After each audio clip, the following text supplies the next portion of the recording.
O pai abusou dela por mais de 10 anos. Em 2009, ela contou a todos que foi estuprada pela primeira vez por seu pai, o famoso John Phillips, líder do grupo musical The Mamas e The Papas, em um quarto de hotel quando tinha 18 anos, enquanto desmaiava após uma farra de drogas. Mas continuou a usar drogas e também a fazer sexo consensual com ele por anos. Revelações chocantes de uma estrela de Hollywood, que envolvem drogas, segredos familiares e o impacto avassalador de uma gestão interrompida. Enquanto os holofotes brilhavam, os bastidores escondiam uma história intensa e controversa, repleta de emoções conflitantes e segredos inquietantes, que nos levam para uma jornada arrebatadora pelos altos e baixos de uma vida marcada pela fama e pelas sombras do passado e também pela controvérsia sobre os bastidores, além do brilho da fama. Na década de 1960, o mundo testemunhou uma revolução cultural como nunca antes. Neste cenário, surgiram duas figuras que deixaram as suas marcas na história da música e também do mundo do entretenimento. John Edmund Phillips nasceu em 30 de agosto de 1935, na cidade de Parris Island, Carolina do Sul. O seu pai, Claude Andrew Phillips, era um oficial aposentado do Corpo de Fuzileiros Navais dos Estados Unidos. Curiosamente, após a Primeira Guerra Mundial, durante o caminho de volta para casa da França, Claude conquistou uma taverna em Oklahoma e uma partida de pôquer com outro fuzileiro naval, conhecendo então Edna Gertrude, com quem acabou se casando. Desde cedo, Phillips cresceu na cidade de Alexandria, Virgínia, onde foi inspirado por ninguém menos do que Marlon Brando, o icônico ator, a ser duro nas ruas. Ele frequentou então a Escola Militar Linton Hall em Bristol, Virgínia, durante o período de 1942 a 1946. Porém, a experiência não foi das melhores. Phillips não apreciava as constantes inspeções e espancamentos que ocorriam no local. Lá, ele formou um grupo musical com outros jovens, entoando animadas canções do Up.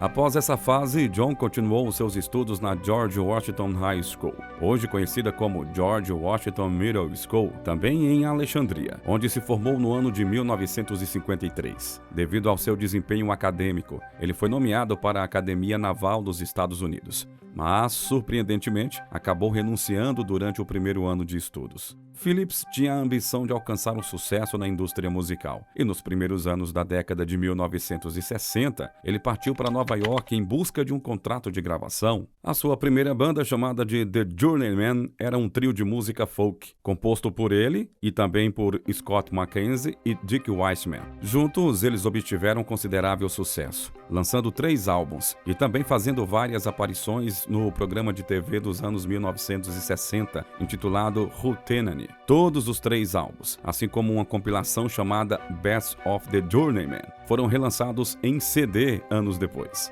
Durante essa época, Phillips aprimorou as suas habilidades musicais no Greenwich Village, um bairro de Nova York que se tornou um importante centro do renascimento da música folk americana. Foi lá que ele teve a oportunidade de conhecer os futuros membros do famoso grupo musical Mamas e The Papas.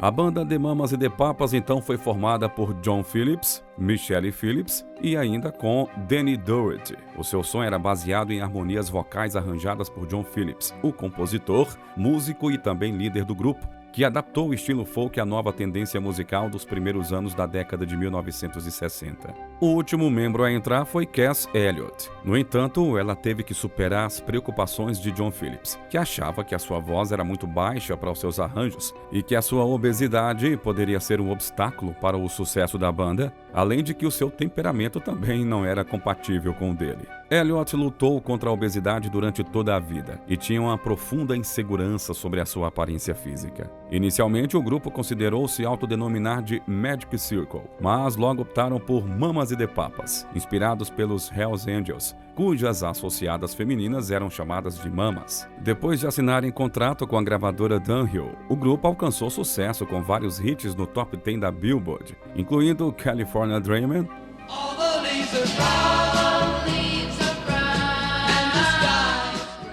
Monday, Monday, Monday, Monday, can't trust that day. e Also Hail Again.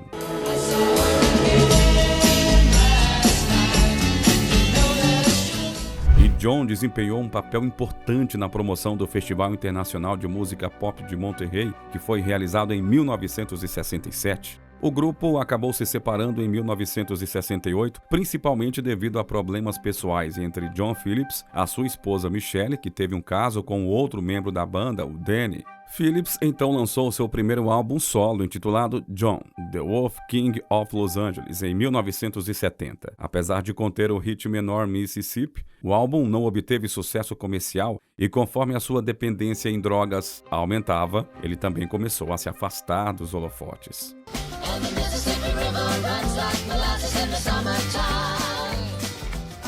Em 1973, ele se muda para Londres, onde Mick Jagger o encoraja a gravar outro álbum solo. O álbum seria lançado pela Rolling Stones Records e Mick Jagger e Keith Richards produziram e tocaram no álbum, assim também como o ex-Stone Mick Taylor e o futuro Stone Ronnie Wood.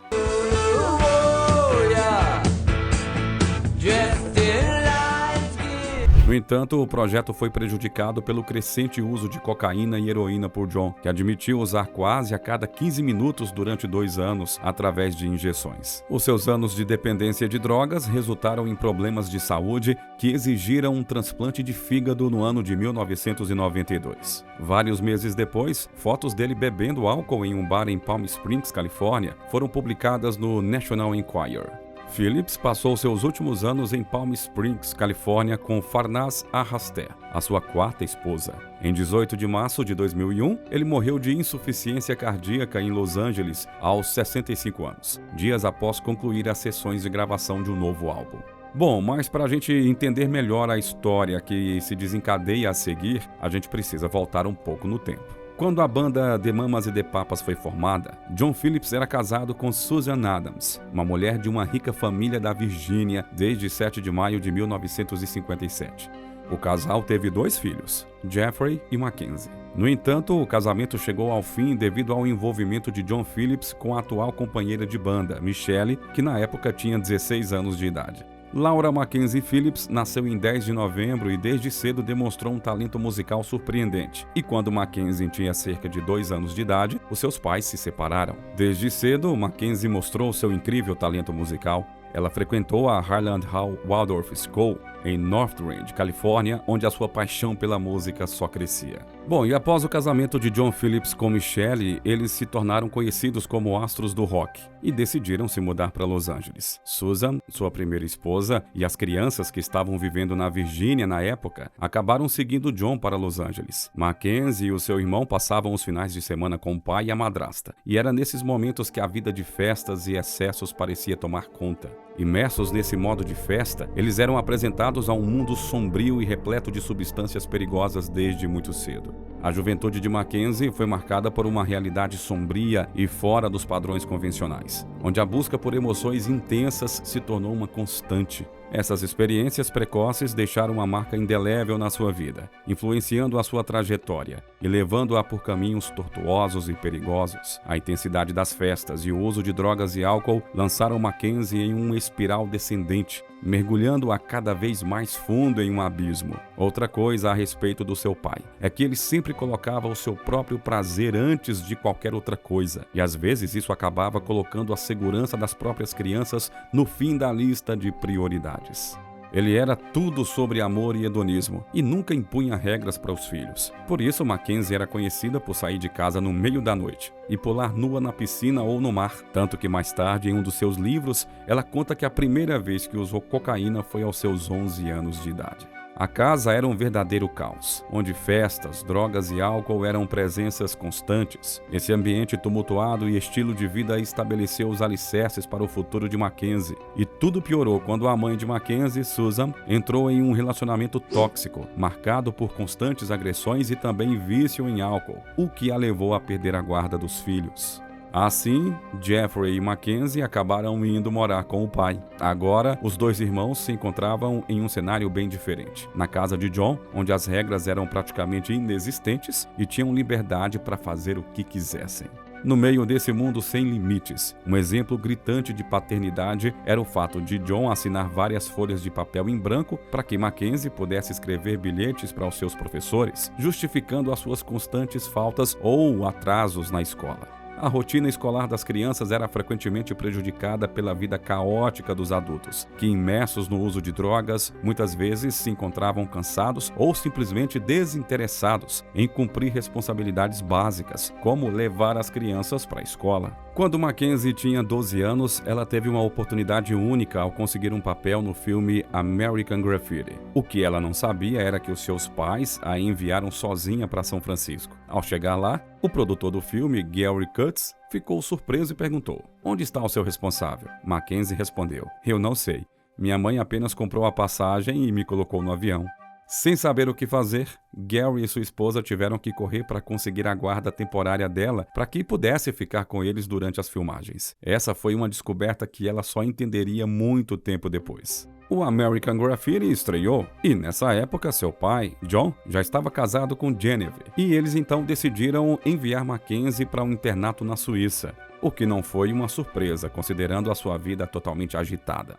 Após semanas do internato na Suíça, Mackenzie recebeu uma notícia devastadora do diretor da escola, que lhe explicou que o seu pai não havia pago a mensalidade e que não conseguiam entrar em contato com ele. Com apenas 14 anos e longe de casa, Mackenzie se viu vagando pelo campus, sem receber notícias do seu pai.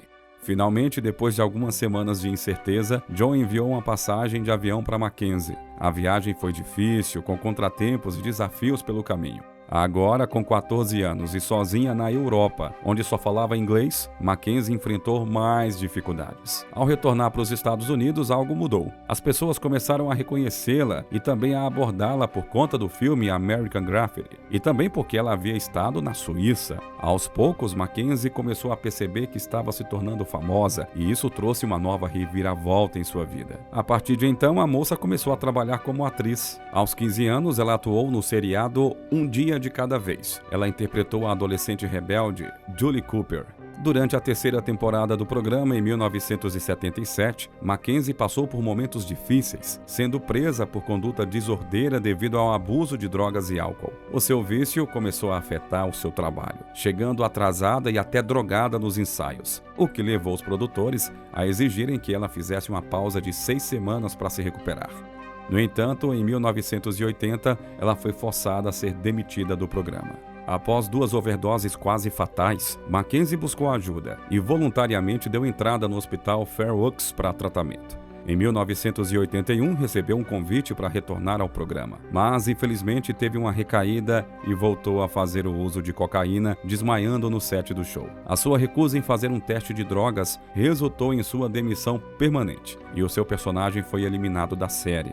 Em 1992, ela decidiu voltar a entrar em um programa de reabilitação de drogas por 9 meses. No entanto, de meados dos anos 1980 ao início dos anos 90, Mackenzie encontrou novas oportunidades como cantora. Assim, passou a fazer parte das turnês do pai, na versão reformada do The Mamas and the Papas, conhecida como The New Mamas and the Papas. Todavia, o que se parecia com um sonho virou pesadelo e em uma noite, quando ela estava sob os efeitos de entorpecentes, Mackenzie desmaiou. Ela tinha 18 anos na época e o seu pai aproveitou do fato da filha estar desacordada para estuprá-la. Um tempo depois, a moça passou a ter relações sexuais com o pai de modo consensual, isso segundo a própria Mackenzie.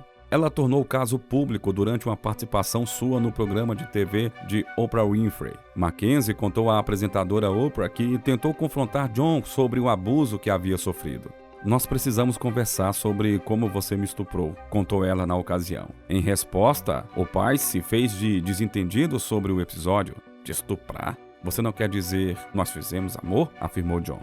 A partir da conversa, os dois entraram em um acordo e começaram a se relacionar, e considerado por ela por muito tempo como algo consensual. Não acontecia todo dia, nem toda semana, mas certamente ocorreu muitas vezes, afirmou Mackenzie ao conversar com a apresentadora. Porém, Mackenzie chegou a comparar a relação que ela tinha com John como causada pela Síndrome de Estocolmo, no qual a vítima acaba se apaixonando pelo próprio abusador. O uso de drogas também pode ter contribuído para as decisões da mulher, já que ela usava muitas substâncias ao lado do pai. Bom, em um outro trecho da entrevista, ela conta sobre os acontecimentos que ocorreram antes do seu casamento com o gerente de talentos Jeff Sesley, quando ela tinha 19 anos. Ela conta que o pai apareceu na noite anterior ao casamento e estava determinado a impedi-la. Após o uso abusivo de drogas, ela desmaiou e, quando acordou, se viu mantendo relações sexuais com ele. Mesmo depois de casada, Mackenzie continuou mantendo relações sexuais com o pai, que terminaram só depois que ela acabou engravidando. O episódio gerou uma pergunta insólita: quem era o pai do bebê que ela esperava? O marido ou o pai? Diante dos fatos, ela optou por interromper a gestação e realizou um aborto, e a partir desse momento, os dois optaram por interromper a sua relação incestuosa, embora John Phillips tenha tentado convencer a filha a fugir com ele para outro país, que não achasse esse tipo de relação escandalosa. Para ela, o relacionamento era, na verdade, uma grande fonte de raiva e de danos psicológicos. Durante décadas, ela tentou se recuperar mentalmente e só perdoou o pai quando ele estava prestes a morrer. Não importa qual tipo de incesto foi, é um abuso de poder, uma traição de confiança, escreveu Mackenzie Phillips no seu livro. Sem dúvida, o caso dividiu opiniões e gerou muita controvérsia, Você pode imaginar. Enquanto algumas pessoas negam as acusações, alegando que não condizem com o caráter de John Phillips, outras defendem a veracidade das afirmações feitas por Mackenzie. Chynna Phillips, filha de Michelle Phillips, expressou a sua crença na história de sua meia-irmã, compartilhando que Mackenzie lhe contou sobre o relacionamento incestuoso com o pai anos atrás. Além disso, a terceira esposa de John, Genevieve, negou as acusações, afirmando que eram inconsistentes com o caráter dele. Michelle Phillips, a segunda esposa de John, também afirmou que tinha todos os motivos para acreditar que o relato de Mackenzie era falso. Essa disputa de versões trouxe à tona questionamentos e diferentes perspectivas sobre o assunto. Enquanto alguns se recusam a acreditar na história de Mackenzie, outros veem coragem em sua decisão de revelar uma verdade perturbadora e bastante dolorosa sobre a sua vida. Mackenzie se tornou conselheira de reabilitação em um centro que trata de pessoas que usam drogas e compartilhou a sua jornada de superação e transformação. Ela enfrentou o desafio de lidar com a rejeição de sua família após revelar a verdade sobre o seu passado conturbado. Mas, ao invés de se deixar abater pela dor e pela raiva dos seus familiares, ela buscou apoio em seu próprio terapeuta e entes queridos. Essa atitude de enfrentar as consequências de suas revelações trouxe à tona a importância do apoio emocional e também o apoio psicológico para lidar com traumas do passado. Quando seu primeiro livro foi lançado em 2009, a família reagiu de maneiras diversas, com alguns membros a acusando de mentir e outros se sentindo incomodados por ela ter exposto segredos familiares que seu pai, já falecido, não pôde contrapor. Ela compreendeu que, ao expor a realidade do seu passado, muitos optariam por se manter em negação, negando o sofrimento que ela viveu e validando o perpetrador. No entanto, Mackenzie se manteve firme em sua narrativa, buscando apoio e força em sua jornada de recuperação. Além disso, as alegações sobre o seu relacionamento com o pai, John Phillips, trouxeram à tona questões importantes sobre abuso e trauma, destacando a importância de apoiar e de ouvir aqueles que compartilham as suas histórias de dor e de bastante sofrimento. O legado de Mackenzie Phillips inclui o seu papel como uma voz inspiradora para a conscientização sobre o vício e os desafios enfrentados por pessoas em busca de recuperação. A sua história também serviu como um lembrete da complexidade das vidas dos artistas e das dificuldades que podem enfrentar nos bastidores, além, claro, do brilho da fama. Com coragem e determinação, Mackenzie Phillips encontrou força para enfrentar os seus demônios e se tornou um símbolo de esperança para aqueles que também lutam contra os efeitos devastadores do vício. A sua jornada de superação e transformação é um testemunho poderoso de que é possível encontrar luz mesmo nas sombras mais escuras da vida. E assim nós encerramos o vídeo de hoje. Espero que você tenha curtido bastante, tenha gostado do nosso tema. Aproveite para se inscrever no canal se ainda não for inscrito, ative o sininho de notificações, compartilhe com quem você quiser, curta o vídeo e eu te espero no nosso próximo encontro. Até lá!